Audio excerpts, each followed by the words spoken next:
সামনে কঠিন সময় বলে মন্তব্য করেছেন সেনাপ্রধান জেনারেল ওয়াকারুজ্জামান।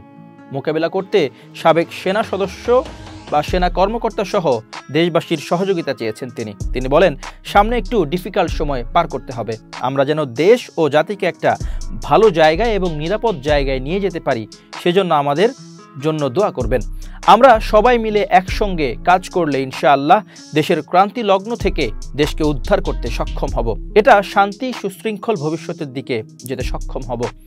সামরিক চেতনাবোধকে সমুন্নত রেখে যে কোনো ধরনের চ্যালেঞ্জ নিতে সবসময় প্রস্তুত থাকতে নবীন সেনা কর্মকর্তাদের প্রতি আহ্বান জানিয়েছেন সেনাবাহিনীর প্রধান জেনারেল ওয়াকারুজ্জামান।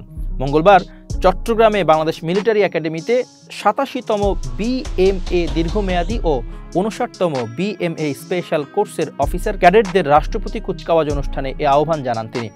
সকালে বাংলাদেশ মিলিটারি একাডেমির প্যারেড গ্রাউন্ডে পৌঁছান সেনাপ্রধান। শুরুতেই তিনি নবীন ক্যাডেটদের অভিবাদন গ্রহণ করেন, কুচকাওয়াজ পরিদর্শন করেন।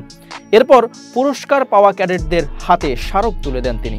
এবার সব বিষয়ে শ্রেষ্ঠ কৃতিত্বের জন্য সোর্ড অব অনার অর্জন করেন battalion senior under officer Abdullah Al Arafat. প্রধান অতিথির বক্তব্যে সেনাপ্রধান কমিশন পাওয়া কর্মকর্তাদের যে কোনো সিদ্ধান্ত গ্রহণের ক্ষেত্রে দেশপ্রেমকে সর্বোচ্চ গুরুত্ব দেওয়ার নির্দেশনা দেন। প্রত্যেক সেনা সদস্যদের সাহসিকতার সঙ্গে সব পরিস্থিতি মোকাবেলা ও মাতৃভূমির স্বাধীনতা রক্ষাই প্রথম এবং প্রধান কাজ বলে উল্লেখ করেন তিনি।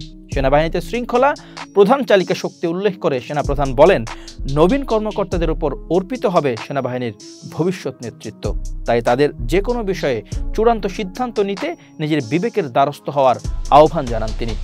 দীর্ঘ 3 বছরের কঠোর সামরিক প্রশিক্ষণ শেষে এই মনোজ্ঞ কুচকাওয়াজের মাধ্যমে 87তম BMA দীর্ঘমেয়াদী কোর্সের সর্বমোট 213 জন অফিসার ক্যাডেট এবং 59তম BMA স্পেশাল কোর্সের 14 অফিসার ক্যাডেট ও 4 ট্রেনি অফিসার বাংলাদেশ সেনাবাহিনীতে কমিশন লাভ করলেন।